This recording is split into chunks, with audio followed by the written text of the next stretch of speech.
दोस्तों टाटा पावर की बात करें तो टाटा पावर की ये कंपनी फॉसिल फ्यूल्स और नॉन फॉसिल फ्यूल्स दोनों में ही काम करती है। यानी एक तरह से देखें तो इसके दोनों ही हाथ में लड्डू है, क्योंकि सरकार इस समय ग्रीन एनर्जी को बहुत ज़्यादा प्रमोट कर रही है। इसके अलावा थर्मल पावर प्लांट की कैपेसिटी को भी बढ़ा रही है और कंपनी साथ में ईवी चार्जिंग के ऊपर भी काम कर रही है। ऐसे में क्या आने वाले समय यह एक बड़ा मल्टीबैगर बन सकता है, क्योंकि स्टॉक ने अब दौड़ना शुरू किया है। तो यहाँ पे कुछ बड़ी गुड न्यूज निकल के आ रही है, जिसको इस वीडियो के माध्यम से डिस्कस करेंगे। साथ में टाटा पावर की क्या निगेटिव और क्या पॉजिटिव पहलू है उसको भी समझने की कोशिश करेंगे। ब्रोकरेज हाउस की क्या राय है टाटा पावर को लेकर वो भी समझेंगे। लेकिन फ्रेंड, उससे पहले अगर आप पहली बार हमारे चैनल पे आए तो चैनल को सब्सक्राइब कर दीजिए, एक बेल आइकॉन दबा दीजिए ताकि जब भी नया वीडियो बने पहला नोटिफिकेशन आपको मिले। वीडियो पसंद आए तो लाइक से जरूर कीजिए। चलो फ्रेंड्स, वीडियो स्टार्ट करते हैं। मैं हूं आपका दोस्त SP दवे और हमारे अपने चैनल ऑनलाइन कमाई में आपका बहुत बहुत स्वागत है। तो सबसे पहले टाटा पावर के कारोबार की बात कर ले तो देख सकते हो कि फ्राइडे को स्टॉक की शुरुआत हुई 331 पर पॉजिटिव शुरुआत हुई। क्लोजिंग थी गुरुवार की 328 के आसपास। इंट्राडे में 332 का हाई भी बना, लेकिन जो लो बना वो 323 का है। तो काफ़ी बड़ा अप डाउन देखने को मिला। करीब ऊपर के लेवल से 9 रुपये की गिरावट हुई, लेकिन अंत में क्लोजिंग 326 के आसपास रही, जहाँ पे 0.53% की गिरावट देखने को मिली। तो यहाँ पे गौर करने वाली बात है कि भले ही बाजार में हमने 250 पॉइंट की तेजी देखी हो, लेकिन सबसे बड़ी बात है कि एफआई बाजार में बिकवाल बने हुए हैं। और पिछले दिनों एफआई ने टाटा पावर में खरीदारी की थी, उन्होंने कुछ प्रॉफिट बुकिंग अपनी की है, क्योंकि काफ़ी कम समय टाटा पावर में अच्छी तेजी बनी है। अब इसकी परफॉर्मेंस को देखें तो 18 दिसंबर को स्टॉक 337 के आसपास था, जहाँ पे 1.2% की तेजी बनी। बात करें 19 दिसंबर की तो स्टॉक की क्लोजिंग 335 के आसपास हुई, जहाँ पे 0.3% की गिरावट हुई। 20 दिसंबर की बात करें तो क्लोजिंग 320 के आसपास हुई, जहाँ पे 4.7% की भारी गिरावट हुई। और इसके पीछे वजह थी कि उस दिन बाजार ज़बरदस्त तरीके से क्रैश कर गया, लगभग 2000 पॉइंट की गिरावट नीचे जो अपना ऊपरी लेवल था उस हिसाब से। लेकिन 21 दिसंबर को फिर इसमें कुछ रिकवरी हुई, स्टॉक फिर से 328 के आसपास आया, जहाँ पे 2.6% की तेजी बनी। और 22 दिसंबर की बात करें क्लोजिंग 326 के आसपास, जहाँ पे 0.6% की गिरावट हुई। ओवरऑल देखें तो बड़ी तेजी के बाद स्टॉक थोड़ा सा इस समय दबाव में जरूर दिखाई दे रहा है, लेकिन जल्दी यहाँ पे शानदार तेजी बन सकती है। वैसे इस स्टॉक ने कोरोना के बाद लोगों को मालामाल किया था, बड़ा मल्टीबैगर रिटर्न दिया था, क्योंकि 28 के आसपास स्टॉक था 8 मई 2020 को।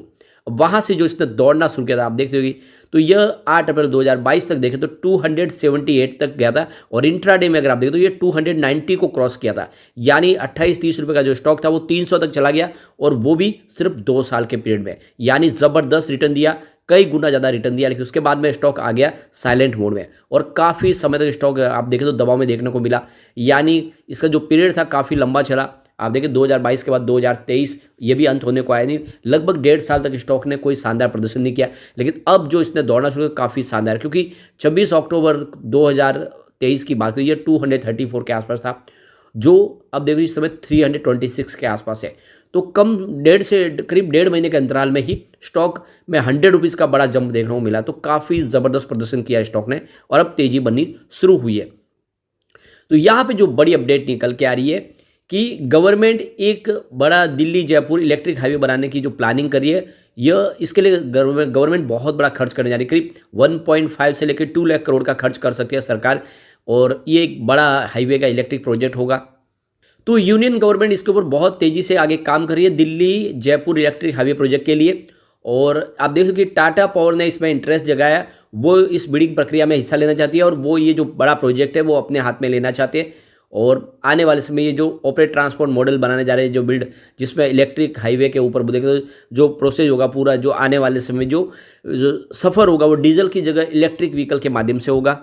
तो सरकार यहाँ पे देखे तो इलेक्ट्रिक केबल हाईवे बनाना चाहती है दिल्ली जयपुर के बीच में, जिससे जो सफ़र है उसको बहुत कम कर लिया, यानी सिर्फ 2 घंटे में आप दिल्ली से जयपुर का सफ़र कर पाएंगे। इसके लिए एक बड़ा यहाँ पे योजना बनाई जा रही है। अब इससे जो सबसे बड़ा फायदा होगा कि जो डीजल के माध्यम से जो सफर है उसमें 30% का आप देखो तो कटौती कर पाएंगे, यानी काफ़ी ज़्यादा बचत हो जाएगी। तो यूनियन मिनिस्टर नितिन गडकरी की तरफ से जो एक बड़ा जो सपना है दिखाया गया कि आने वाले समय केबल के ऊपर ये इलेक्ट्रिक हाईवे बनाया जाएगा, जो दिल्ली से जयपुर के बीच में सफ़र को बहुत कम कर लेगा। तो इस पूरे प्रोजेक्ट के अंदर 49% की जो स्टेक होगी वो ऑपरेटर के पास होगी, और 51% की स्टेक होगी वो national highway authority of India की तरफ से होगी। अब टाटा पावर की ये प्रोजेक्ट मिल जाता तो टाटा पावर की शेयर की प्राइस कई गुना बढ़ सकती है। दूसरी तरफ देखो तो टाटा पावर ऑलरेडी अपना टारगेट सेट कर चुकी है। 2027 तक वो 15 गीगावाट की कैपेसिटी पाएगी ग्रीन एनर्जी के माध्यम से, और 20 गीगावाट की कैपेसिटी वो 2030 तक पा लेंगे। आप देख सकते हो कि इस समय वो आने वाले 2030 तक 70% अपनी टोटल पावर जनरेशन कैपेसिटी को क्लीन एनर्जी के माध्यम से कन्वर्ट कर लेंगे।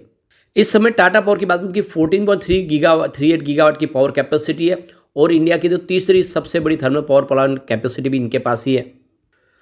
टाटा ग्रुप ने खुद अपने एक जो टारगेट सेट कर लिया कि 2045 तक 100% नॉन फॉसिल फ्यूल्स पर आ जाएंगे, यानी टोटल उनका जो भी कारोबार होगा वो क्लीन एनर्जी के माध्यम से, ग्रीन एनर्जी के माध्यम से होगा। इसके अलावा देखें तो टाटा पावर आने वाले समय करीब 60,000 करोड़ का निवेश करने जा रहे हैं अपने रिन्यूएबल एनर्जी के पोर्टफोलियो को आगे बढ़ाने के लिए। इसके अलावा कंपनी 13,000 करोड़ का जो 2 पंप हाइड्रो प्रोजेक्ट के स्टोरेज के लिए भी करने जा रही है। इसके अलावा देखें तो 2800 मेगावाट का रिन्यूएबल एनर्जी का प्रोजेक्ट होगा आने वाले समय 2। और इस तरह से देखें तो तेजी से अपने कारोबार को कंपनी आगे बढ़ा रही है। अब यहाँ पे देख दो कि टाटा पावर के यहाँ पे जो उनके जो एमडी है प्रवीर सिन्हा, उनकी तरफ से जो बड़ा बयान निकल कर आया है कि टाटा पावर अपने ग्रीन एनर्जी के गोल को जल्द ही पूरा करने की कोशिश कर रहे और इसके लिए लगातार हाइड्रो पावर यूनिट भी लगाई जा रही है। साथ में कंपनी एक डिजिटल टेक्नोलॉजी का इस्तेमाल करे जिससे रियल टाइम मैनेजमेंट की जाए, एनर्जी एफिशिएंसी को जितनी ऊर्जा की बचत किस तरह से की जाए उसके लिए नई टेक्नोलॉजी ईजाद की जा रही है। तो कुल मिला के आने वाले समय टाटा पावर ने कमर कस ली इस सेक्टर में तेजी से आगे बढ़ने के लिए। वैसे टाटा पावर को लेकर देखें तो कि वेंचुरा सिक्योरिटीज़ की तरफ से जो विनीत बोलंजीकर है, उनका कहना है कि हम इस समय बाय ऑन डिप की स्ट्रेटेजी अपना रहे टाटा पावर में, क्योंकि टाटा पावर का फ्यूचर तो ब्राइट है, आने वाले समय एक शानदार तेजी की संभावना बन सकती है। दूसरी तरफ देखें तो कोटक इंस्टीट्यूशनल इक्विटीज की तरफ से इसमें सेल की रेटिंग दी, उनके हिसाब से इसमें आपको बिकवाली करनी चाहिए और उनका जो फेयर वैल्यू इसका बताया 230 का है। तो वैसे कोटक इक्विटीज तो इस तरह से लगातार ऐसे टारगेट देते हैं, हर शेयर में उनके हिसाब से फेयर वैल्यू बहुत कम होती है, लेकिन ऐसा बाजार में होता नहीं है। आप समझ सकते हो कि कुछ ब्रोकरेज हाउस लगातार ऐसे ही टारगेट देते हैं और उससे लोगों को भ्रमित भी करते हैं। इससे आपको ज़्यादा चिंता करनी नहीं है। एक बार हम टाटा पावर के पॉजिटिव और निगेटिव पहलू को जान लेते हैं जिससे आपको समझ में आएगा कि टाटा पावर वाकई में कितना मजबूत है। तो पहला पॉइंट यहाँ पे पॉजिटिव वो है एनुअल रेवेन्यू, जिसमें 29.29% की वृद्धि देखने को मिली है, जो लास्ट ईयर 56,547 करोड़ रहा है। सेकेंड पॉइंट भी यहाँ पे पॉजिटिव और वो है क्वार्टरली रेवेन्यू, जिसमें 12.17% की वृद्धि देखने को मिली है, जो ईयर ऑन बेसिस पे 16,029.54 करोड़ के आसपास रहा है।